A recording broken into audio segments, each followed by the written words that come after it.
सती कौन है?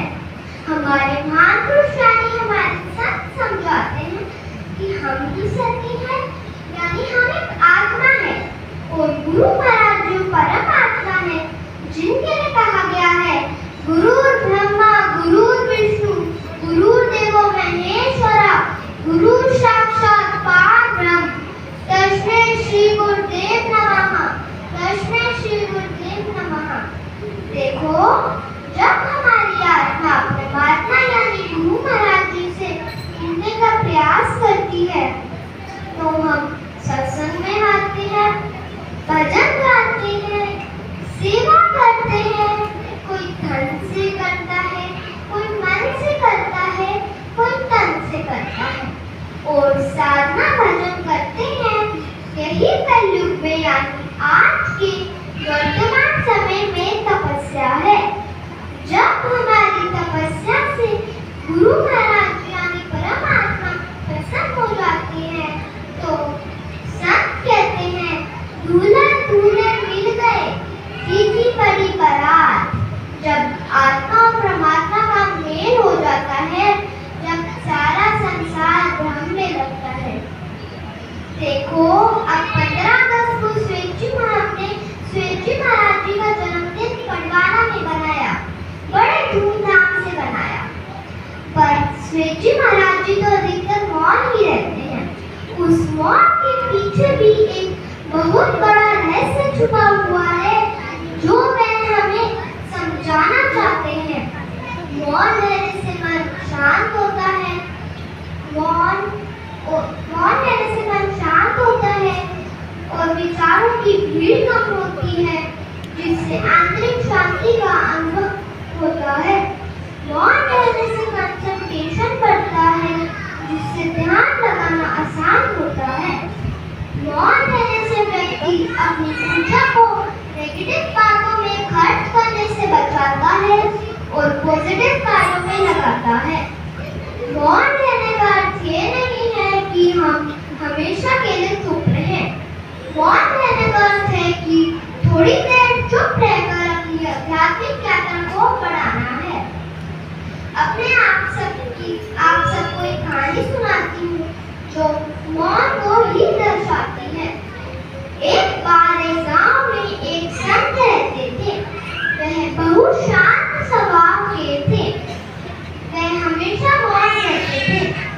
गांव वाले लोग उन्हें मौन संत कहते थे। एक बार गांव में एक युवक आया। वह बहुत बातूनी था और हमेशा दूसरों की बुराई ही करता रहता था।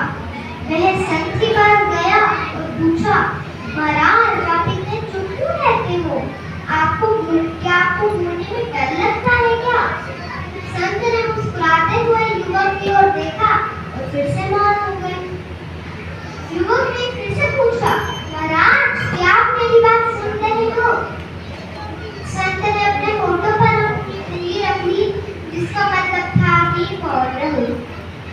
कुछ देर बाद संत ने अपने होठों पर से उंगली हटाई और कहा, बेटा मैं मौन रहता हूँ इसका अर्थ ये नहीं है कि मैं बोल नहीं सकता। मैं बोलता हूँ, मैं सोच समझ के बोलता हूँ। जब हम बिना सोचे समझे बोलते हैं तो हम कुछ भी बोल जाते हैं जिससे दूसरों को बुरा लगता है। युवक ने अपना सिर हिलाया और कहा, महाराज मैं आपकी बात समझ गया। अब से मैं भी मौन रहने का प्रयास करूंगा। युवक अपने घर पहुंचा और मौन रहने का प्रयास करना शुरू किया। कुछ दिनों में उसने देखा कि मौन रहने से उसको कितना लाभ हो रहा है। उसका मन शांत रहने लगा और वो दूसरों की बातों को ग्रहण करने लगा और उसके शब्द और भी कठिन होने लगे। इस कहानी से हमें सीख मिलती है कि हमें मौन रहना चाहिए, हमें सोच समझ के बोलना चाहिए। जब हम बिना सोचे समझे बोलते हैं तो हम कुछ भी बोल जाते हैं। और मौन रहने का ये नहीं है कि हम हमेशा के लिए चुप रहें। मौन रहने का अर्थ है कि थोड़ी देर चुप रहकर अपनी आध्यात्मिक यात्रा को बढ़ाना है। अपने आप के सामने एक माँ पर एक कविता रखती हूँ जिसका शीर्षक ही माँ है। अपनी सारी खुशियाँ हम पर लुटा देती हो, अपनी सारी खुशियाँ हम पर लुटा देती हो।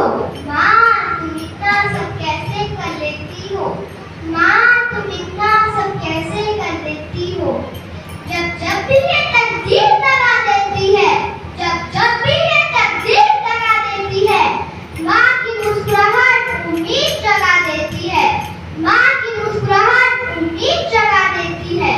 मेरे हौसले को उड़ान तुम देती हो, मेरे हौसले को उड़ान तुम देती हो। माँ तुम इतना सब कैसे कर लेती हो, माँ तुम इतना सब कैसे कर लेती हो।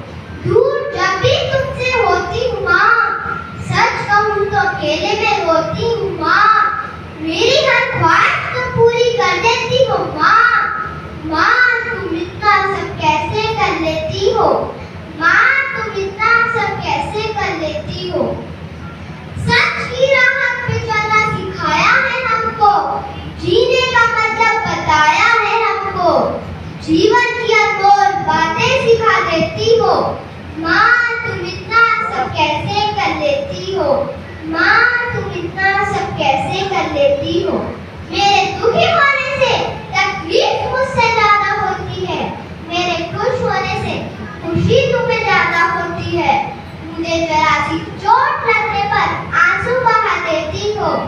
माँ तुम इतना सब कैसे कर लेती हो, माँ तुम इतना सब कैसे कर लेती हो। अपनी खताओं की माफी मांगती हूँ, अपनी खताओं की माफी मांगती हूँ। कभी बताया नहीं माँ कि तुम्हें कितना चाहती हूँ, कभी बताया नहीं माँ कि तुम्हें कितना चाहती हूँ।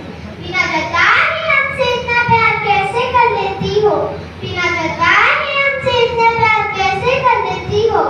माँ तुम इतना सब कैसे कर लेती हो, माँ तुम इतना सब कैसे कर लेती हो। वो